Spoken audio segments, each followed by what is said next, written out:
It's remarkable how far the energy industry has come over the past 2 decades and the strides we're making towards net zero. The Inflation Reduction Act will definitely accelerate the energy transition and ensure continued progress toward the nation's 2050 net zero emissions goals.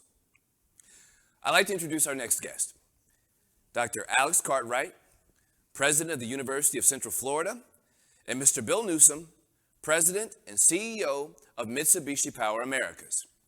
Both Dr. Cartwright and Mr. Newsom are passionate about decarbonization and the role hydrogen will play in achieving global net zero goals. Earlier this year, Dr. Cartwright and Mr. Newsom spoke at the virtual UCF seminar series about the role of hydrogen in a decarbonized energy future. Today, they will dive deeper into what it will take to achieve net zero: collaboration, technologies, and talent. Join me in welcoming Dr. Cartwright and Mr. Newsom.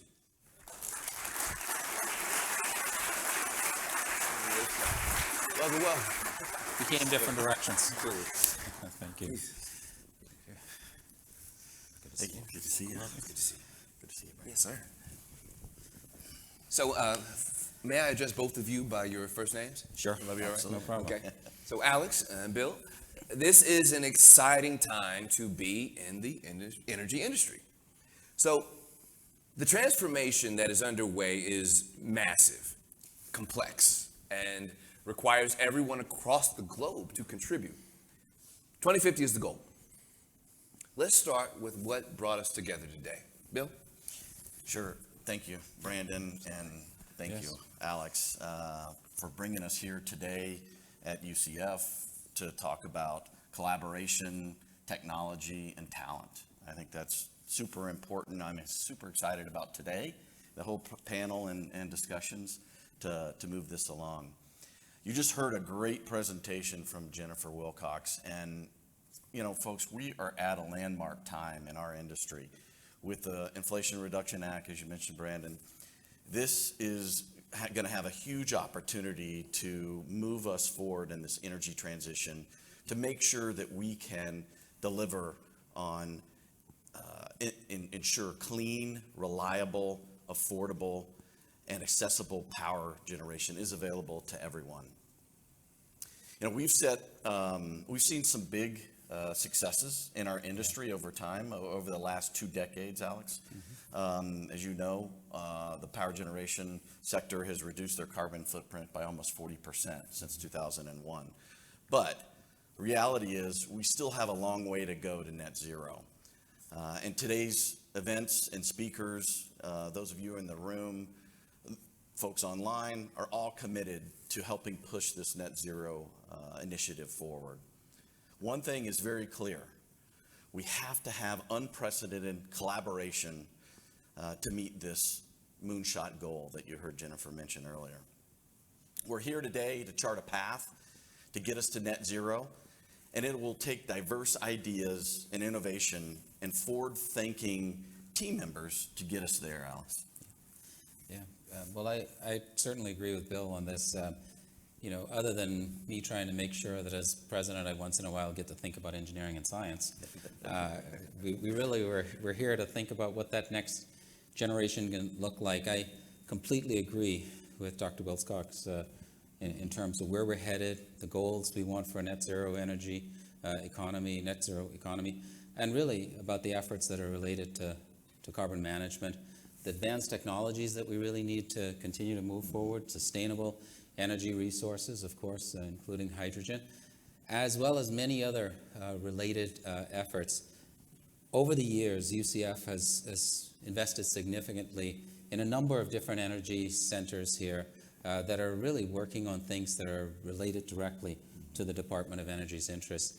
A good number of them are really focused on resilient, intelligent, sustainable energy, things that continue to be drivers for our research and, of course, our education, because that's what we do. And one thing that is clear is that, as everybody's saying, for us to reach our goals and for us to think about how we move these technologies forward, we need to focus on our strengths. We need to think about the energy, but we need to also be focused on how do we collaborate with all the key stakeholders, so collectively, with our industry partners, with governmental entities, we can continue to move forward on those goals. That's what this forum is about today. This forum is really a call to create an ecosystem that allows us to easily look at these tough challenges and make progress on them to continue our goals, to accomplish our goals towards sustainable, clean, and affordable energy. Excellent, thank you. One of the main reasons we're together today is you have an exciting announcement to share about elevating the partnership between UCF and Mitsubishi Power. Yeah, well, I'll jump in first on this one. One of the things that we've been thinking a lot about as a university, to give you a little bit of background, is we've really been thinking about where we've been, where we want to go, and we're an institution that has always been seen as a partnership institution, that industry is welcome and that we want to continue to do things collaboratively. But over the last year, we've also had the opportunity to think about our strategic direction, and we've come up with a strategic plan about unleashing potential. And unleashing potential is not just about unleashing potential in our students. Of course, that's a big driver in what we do, and we want to make sure that our faculty and staff can also attain their potential. But we're looking to what can we do for the region, what can we do for the state, what can we do for the country and the world. Part of that is also related to our long commitment, of course, to net zero by 2050. UCF made its first commitment to climate neutrality when we signed the American College and University President's Council climate commitment in 2007. And that's actually had an impact already. You mentioned the industry already cut their emission back 40%. We've done the same thing in energy consumption per square foot on this campus since 2005. We've actually attained STARS Silver designation as a campus. We've increased alternative energy sources on the campus. These are great things that have actually that have helped the environment here advance our education, advance certainly the research. But community partnerships remain as key to that. And how do we allow us to continue to move forward? And one of the things we put in our strategic plan is that we want to create what we call Pegasus partnerships. These are partnerships that go beyond the traditional partnership. What has happened in the past is we have a number of times where we work with someone, and we might work with this partner on internships, we might work with this partner on some research projects, we might work with this partner on something to do with education. What we're saying is that's all great, but what we really need are people who are completely committed to us moving forward together. And that's what we see as a real opportunity here, is for Mitsubishi Power to be one of the first Pegasus partnerships for this university.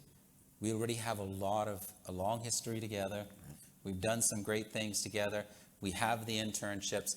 Let's formalize that in something that makes it very clear that we are working together for the betterment of society. We're going to have to work together to decide exactly what all of those things are and how that actually looks. But we're committed to moving forward and embarking among collaborative activities that will help us move towards this net zero economy. And that, I think, is something that's really exciting for us as an institution. I look forward to Bill helping us to figure out, how do we truly define what that Pegasus partnership is? And we really do want to make sure that Mitsubishi Power is one of those lead institutions. Well, we're excited about that opportunity as well to be a Pegasus partner, Alex, and thank you. I think really you're touching on collaboration. That's what we're here to talk about. And collaboration we've had with UCF. I started with Mitsubishi in 2004, and we started with UCF in 2006. Over that time period, we've had over 1,000 interns come through our facilities. That's almost 30 interns a year. So you bring a lot of good talent for us, and I think it's a win-win partnership there for the students and for us getting productive work done. About 30% of our current engineering and manufacturing workforce are UCF alums. And I want to touch on a couple folks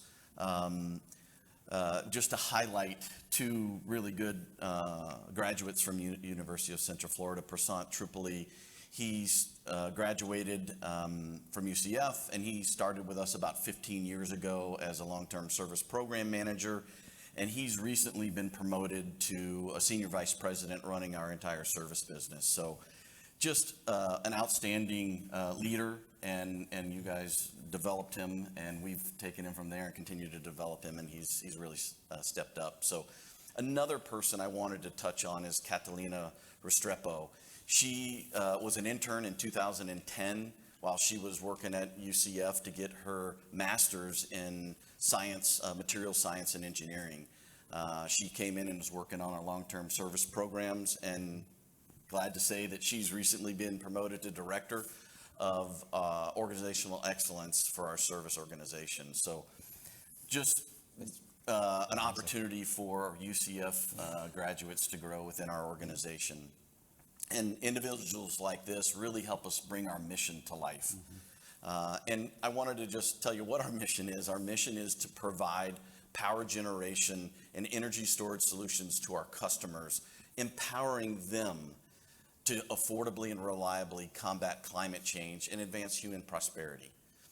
So similar to what you said, Alex, we have, as a company, MHI has made a net zero goal by 2040. And so we are looking to transform how power is generated and distributed, and we're moving with a sense of urgency to ensure this energy transition provides accessible, affordable, clean, and reliable power generation. In March of this year, MHI committed to $17 billion in investments in decarbonization technology and solutions. And we're working closely with Jennifer's organization as well. We have a blueprint to net zero that starts with retiring coal, replacing with natural gas, and we add renewables, short and long-term storage, and then we increase the usage of zero carbon fuels. Once we've cleaned up that electric grid, we focus on electrifying everything that's economically feasible, and then we decarbonize the hard-to-abate sectors like Dr. Wilcox had mentioned. We need to collaborate to build partnerships that focus on a common goal, which is net zero no later than 2050. And, hydrogen is going to play a huge role in that, as you heard from Jennifer's presentation this morning. Yeah, if you allow me, I'll jump in right there. Now, it's no surprise that you bring up hydrogen as a critical part of the energy transition. Right. No matter where you look, hydrogen can be found in the headlines. What role has and will hydrogen play, and what technologies, skills, or even advancements are needed to make it a widespread option? Yeah, that's a great question, Brandon. Before I answer that, I do want to acknowledge that what Bill did there, talking about a couple of those students, is really amplified on what we talk about unleashing potential. Those students came to UCF with incredible potential. What we wanted to do is figure out ways to help them to reach their maximum performance. Right. And you're certainly helping them also to continue to move forward and be great performers. So thanks for helping them to do that. Thank you, Alex. Yeah.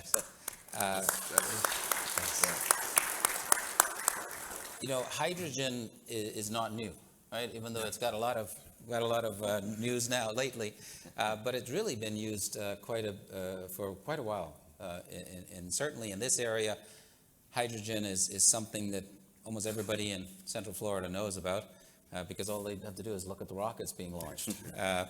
And it does create that environment, where people actually understand what it is. And that gives us a real opportunity here because we have some of the world's top technical personnel are right here in this region because of NASA and because of Kennedy Space Center, which, like Mitsubishi Power, that has 30%. Right. Kennedy Space Center has 29% UCF graduates. So we really are really heavily into this work. And what we're interested in, of course, is now how do we take that and start working on a lot of different projects and thinking about how we move things forward. It is about the research, but it's also about the education, and it's about the engagement with companies to move all of this forward. We want to think about those applications from power generation and aviation to storage, handling, and certainly for hydrogen. And we have some projects that are funded by DOE, but also funded by Mitsubishi Power on your low carbon resource initiative. For example, among a number of our new ventures, we have researchers that are now looking into application of hydrogen for marine applications, for cement, steel, specialty metals, fertilizers for agriculture. And our faculty members continue to think about what are those new courses that are needed, and what are the certificates that we can be offering to help people quickly get into this area, because they realize how quickly it's changing, and we need the talent. For people, companies like yours. You need the talent. And we're happy to be able to provide that talent.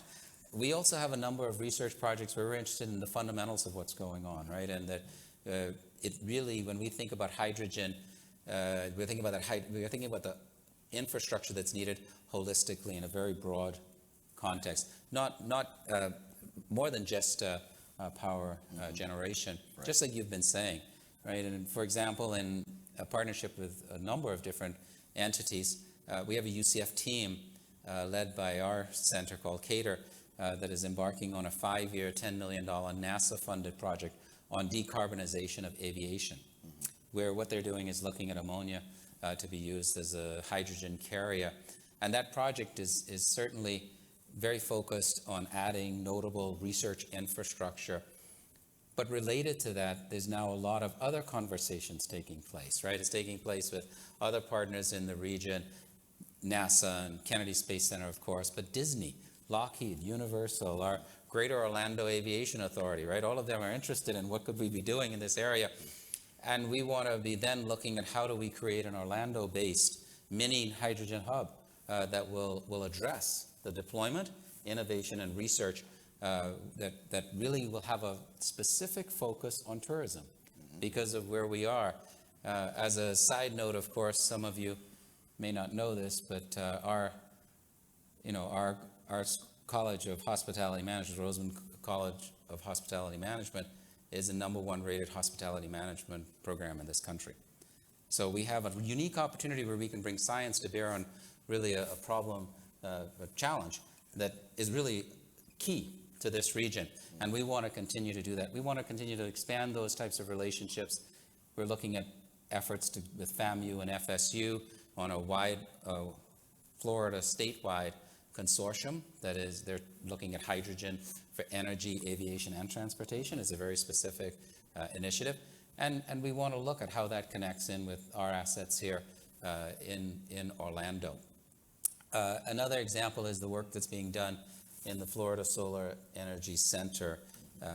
There, it's a team that's working with the Orlando Utilities Commission, and they have a $9.9 million DOE-funded demonstration project that is to integrate hydrogen production and consumption, again, for improved utility operations with high penetration of solar energy. So it's this combined system of how we actually do this.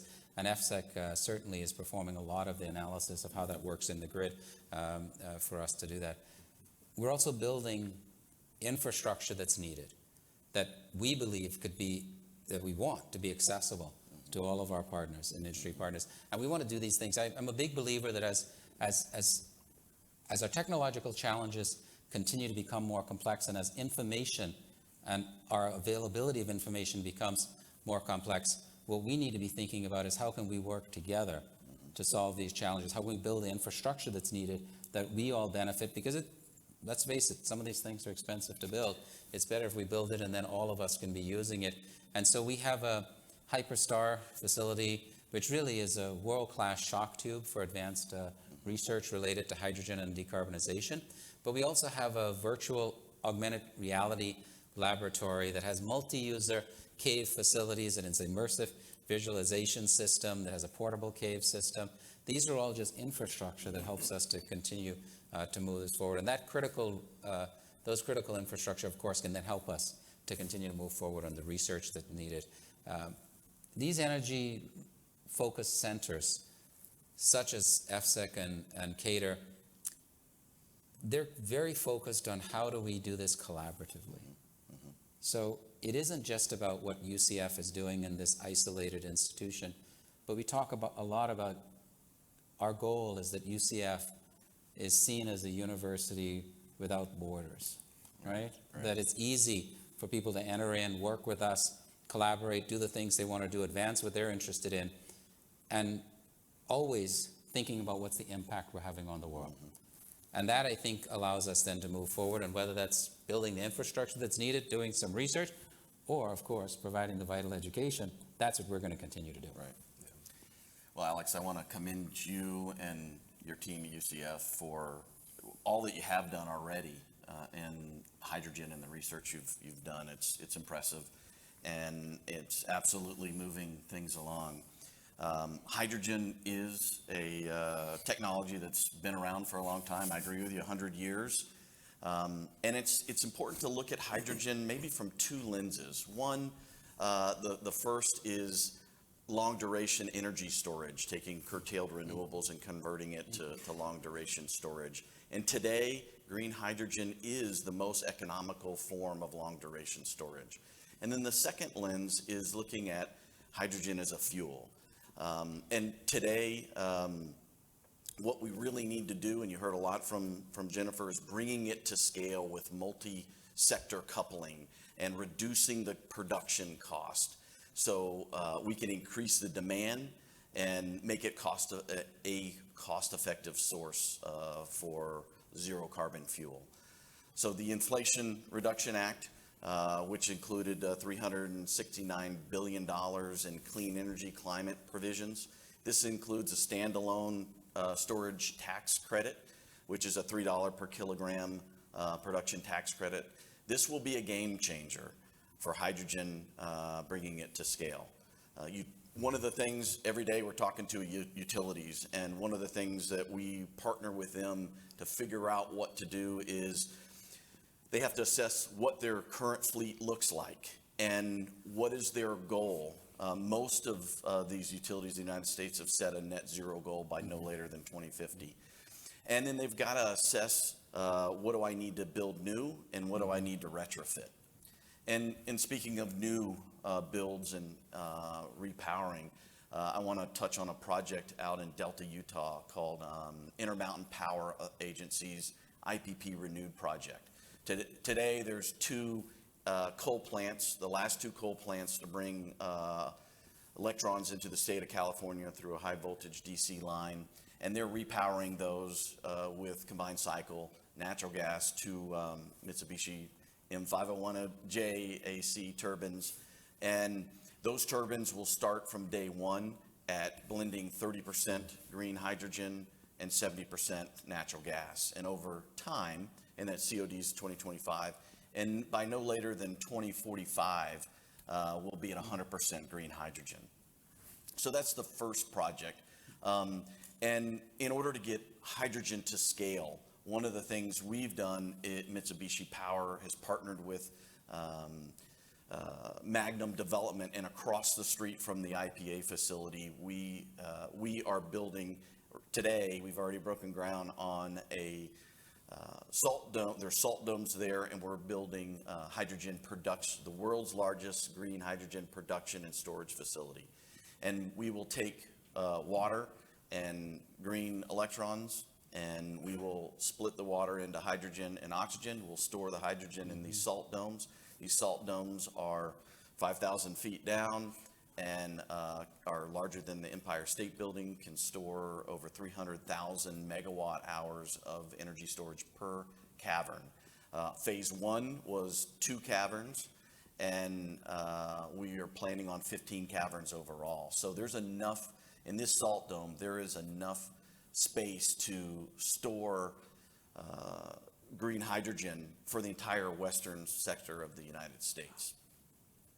And on June 3rd, Mitsubishi Power and Magnum Development, we closed financing on the project, and this included a $500 million loan guarantee from the DOE department that Jennifer's with, and Jigger Shaw we work closely with. So that's one of the projects to talk about on the new build side, and converting from coal to natural gas and blending with hydrogen and going to 100% hydrogen. I also want to talk about kind of retrofitting existing plants. So we're talking to our utilities of, okay, what can they do for their existing facilities? And I was traveling back from Japan in June and stopped in Atlanta and went over to meet with Georgia Power at the Plant McDonough facility. And we are in the process of doing a verification test of blending 20% hydrogen in their existing advanced class gas turbines. Today they've got 3 2-on-1 combined cycle power plants, and they operate M501G advanced class gas turbines. And so we installed, we had to truck in because we don't have the facilities today, but we trucked in 20% hydrogen, and we did 4 tests at full load and part load. And the units actually operated, it was just one gas turbine, but it operated better at part load than it did on pure natural gas. And 20% hydrogen reduced CO2 emissions by 7%. So, a lot of good things we're currently working on. Wow. As both of you have noted, hydrogen has been around for years. The scale at which it's being produced, stored, and transported is going to be vastly different. And that's coming together is what's going to be new. Of course, all this requires transformational leadership and innovation. What are you guys doing differently as you lead through this transition? For us at a university, it's all about our students, right? It's all about how do we educate, how do we create that next generation of workforce that's needed, and how do we provide the talent that's needed for companies like Mitsubishi Power. So we're really looking at the current generation of students that are coming in. They're an amazing group because they come in much more savvy about everything to do with electronics, using computers, networks, everything. They know how to do all of that. And what that means is they have an incredible amount of knowledge at their fingertips. And so they're much more aware of a lot of what's happening in the whole world than I would have been at their age. That also means that they come in with a real passion for how they can have an impact on society, and they really want to have an impact on society. And so how do we really encourage them to go into some of the things we think are going to make a real difference in society? It is partly why we established and supported so many centers around energy, right? Because we felt that this is always going to be important, right? Is for us to think about the resilience and the innovation and the sustainability in energy sources. We created centers, RISES and CATER and REACT. As you can tell, engineers and scientists love a lot of acronyms. It is important what they mean, what all of those mean, but what's important is that they're really focused on how do you produce energy, how do you store it, how do you do it more efficiently, but also how do you engage students and the future generation. And that's something that we think is important. We started this a long time ago with the work that we did in the Florida Solar Energy Center, thinking about how we get people engaged, how we do the training, how do we do the education, how do we think about that next generation that's needed, how do we transfer the knowledge, right? And how do we leverage what is available? We see the same thing happening, of course, with the integration of hydrogen. And how do we assure for a sustainable future? We need to be able to think then about how we engage those students and bring them in. One example of that and how our faculty, there's this specialized training effort in the program I already mentioned with NASA for, there you're looking at ammonia certainly for zero carbon aviation. That program alone supports 7 graduate students and 15 undergraduate research assistants, and also has a really significant component for K through 12 outreach. We need to be focused on how we encourage the next generation to keep going into these areas. And there's so much exciting things happening, right? I mean, I am an engineer by training, and so I, of course, think that, all of this stuff is really exciting. And when anybody talks to me about differential equations or anything, I get very excited. But I think it's exciting. The fact that we can figure out solutions to problems. Right. The fact that we're able to think about the grand challenges and really have an impact that's going to go beyond our generation. That to me is a remarkable opportunity for anybody. Right. And I think we need to be telling the story more about what it really means to be a scientist or an engineer today, and how you can have such an impact on the world, right? Those are the things that are happening right now in our centers. Rises, for example, they've already created short courses and certificate programs on a track in undergraduate around power and energy systems. This is important for what we do. When we look at Cater, there's faculty that teamed up, in that case with Siemens Energy, to look at how they introduce a course that's on turbines for sustainable power. They've been now co-teaching that for 14 years, and always it attracts a number of students, and of course prepares them for Mitsubishi Power and others, PSM, and also Siemens, right? This is what we should be doing as an education institution. And we also look at our local industry leaders, such as Mitsubishi Power. They contribute to this effort in so many ways because they provide internships to those students. And internships are truly transformational in a student's experience. Allows them to see the work that they've been doing, understand why maybe that physics course and that differential equations course is useful, and to actually then see how that can apply to state-of-the-art topics that really, in our case, for all the work that can be around hydrogen storage and usage, I think can just get them energized about this is what we should be doing. Yeah, I want to touch on a couple points that you made. One, the collaboration, the technology, and the talent. I think UCF has really embodied that from it's in your DNA. Working with NASA, as you said before, you were a ground to provide those technology, that talent, and collaborating with industry. So it's in your DNA, and it's really impressive, the things that you're doing here at the university. And I love your comment about the higher purpose and making sure we're doing something. Your students are seeing a higher purpose. What are we doing differently, Brandon? We are collaborating, and we're investing in technology and people. And so a few of the things we're doing, DT Midstream and Texas Brine are a couple of the folks that we're working close with. And in our traditional business, power generation, I wouldn't normally cross paths with companies like DT Midstream or Texas Brine. We've got some folks here on the panel today. And we're doing that because we're going down this new path of, it requires different ideas and partnerships together to get, because it's not one company, it's all of us working together to get to the end goal. For sure. And one of the things we're looking at is a 2-on-1 combined cycle power plant in Texas.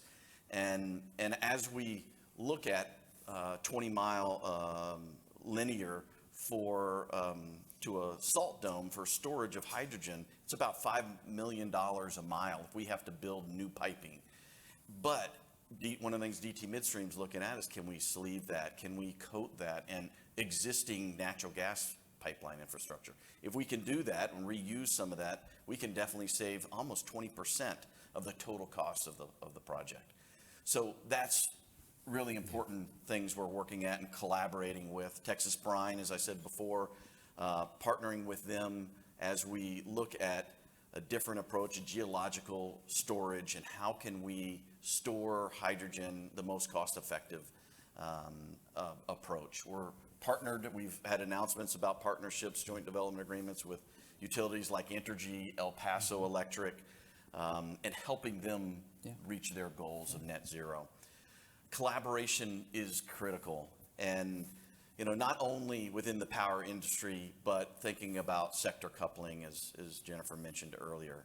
And how can we develop zero carbon fuels that help electrify the hard to abate sectors like long-haul transportation, steel manufacturing, cement, and our agriculture. So I recently traveled back. I had my first trip to Japan in over 3 years due to COVID. In June, I traveled back. And while I was there, we have an investment of over $50 million in our hydrogen park.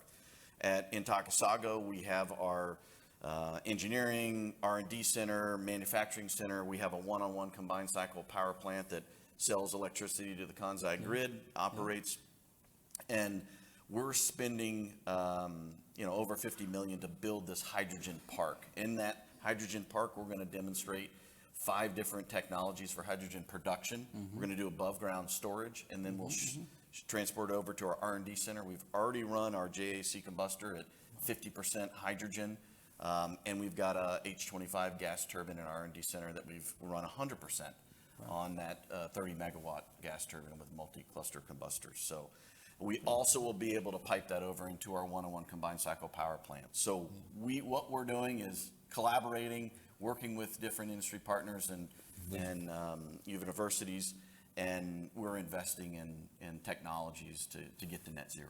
That'd be a great place for our students to visit. Absolutely, absolutely. Gentlemen, if we could come back to something that we have only touched on lightly thus far. Recently, the U.S. Senate passed the Inflation Reduction Act, which emphasized fighting inflation, investing in domestic energy production and manufacturing, and reducing carbon emissions by roughly 40% by 2030. What opportunities or impacts do you foresee for your organizations, respectively, or together? There's no doubt this act is really going to provide an accelerant for decarbonization in our industry. Our team, we recently looked at a one-on-one combined cycle power plant in Texas, and with this $3 per kilogram production tax credit tied to the hydrogen hub cost sharing program, we can get a traditional one-on-one combined cycle power plant to be at parity almost with a hydrogen combined cycle power plant. I think that's really impressive. That's going to help us really move the needle, and it's a game changer. This IRA, they call it, it established a clean hydrogen production tax credit. That's the first time we've had that. The wind and solar production and investment tax credits were due to expire in 2025, and this provides another 10-year extension of those. So that's a real key feature of the IRA. And then a standalone energy storage tax credit for lithium ion and hydrogen storage is critical. And as Jennifer mentioned earlier, expands the 45Q with an $85 per ton tax credit. That's going to be really game-changing in CCS. And this provides $40 billion in DOE loan financing, as Jennifer mentioned. And that was critical to our project out in IPA in order to get a $500 million of loan guarantees. For us, as an academic institution, we're always thinking about the opportunities this is going to provide for our students, for our faculty, and certainly we see, a burgeoning industry that certainly our students will be able to be a part of, and also our faculty will be able to be a part of how we move forward these technologies. What are the next generation things that we're going to be doing? And I think the AAU president of American Association of Universities, some of the top research universities, she said it very well, Barbara Snyder. She said that, this legislation will provide significant new resources for clean energy research and for other projects that are designed to mitigate the effects of climate change. And I think that's what, in essence, this is about, is how do we move forward these technologies. She also said something that is really important, and she said that America's leading research universities will continue developing innovative solutions to climate change and will help the United States and the world meet this unprecedented challenge.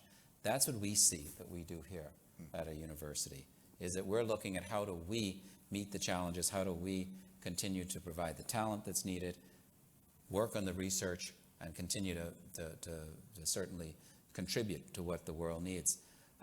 One of the things we expect out of it, of course, is that we know there's going to be projects that are going to be pretty applied projects in there for R&D. We're excited about where we're positioned. Bill said it very well. We're an institution that was founded to provide the workforce for the Space Coast. That has never left our DNA. We have tremendous faculty who are really committed to How do we ensure that our students are ready to go out there and contribute into industry?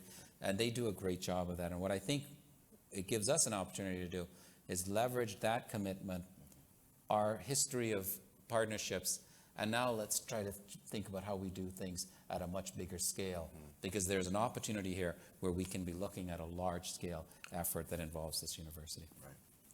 Well, thank you.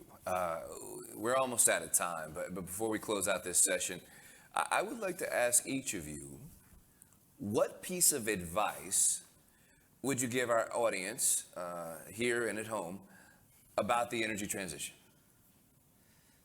Well, I have to go back to our strategic plan, and I have to say, our strategic plan is called Unleashing Potential for a reason. That's what this is about, is we have real potential here. And when I talk to students about their own potential, I often quote the game of tennis, which actually says that your performance is equal to your potential minus interferences. And our job is to remove those interferences. That's the same thing with this, is how do we get rid of all of the different challenges and allow us to reach our maximum potential with energy. And I think we can get there. It is how do we take advantage of the existing investments we have in our centers here, our FSIC, our CATER, RISES, REACT. How do we use those and then integrate that activity with partners like Mitsubishi Power to then provide incredible opportunities for the students that are going to be involved, the postdocs that can be involved, the faculty, and also the public. That's actually what we see as a real opportunity. And what I would say to our students is get involved. Right. Look at these opportunities. This is a tremendous industry that's going to just continue to be around for a long time. There's a lot of opportunity for you to be incredibly successful and live a really fulfilling life, because you're having that impact on something that's a bigger cause. I think that's what I would tell them, is take advantage of those opportunities. Go and work for some of these companies. Work, the companies in our state, such as Mitsubishi Power. We're very fortunate to be in a large metropolitan region where our students can easily go across the street and work with companies like yours. That, I think, is something that allows them to continue to move forward. We want our industry centers to be even more aggressive in our collaboration with industry. In that I think there's so much that we can do together that sometimes what happens is when we try to do these things alone, we're always worried about who owns what and how this all works. We got to get past that. That's what the Pegasus partnerships are about, is how do we get past that? How do we continue to create an environment where everybody knows that we have a higher mission in mind. Right. We want to move forward together. This is in the best interest of our institutions, but it's also in the best interest of society. So that's what I'd say. Okay. Well, Bill, Alex, thank you guys for joining us today. Next up, we have our first panel, Developing and Deploying Hydrogen Infrastructure and Technologies to Reach Net Zero. Thank you, gentlemen. Thank you. Thank you. You're on the timer, so.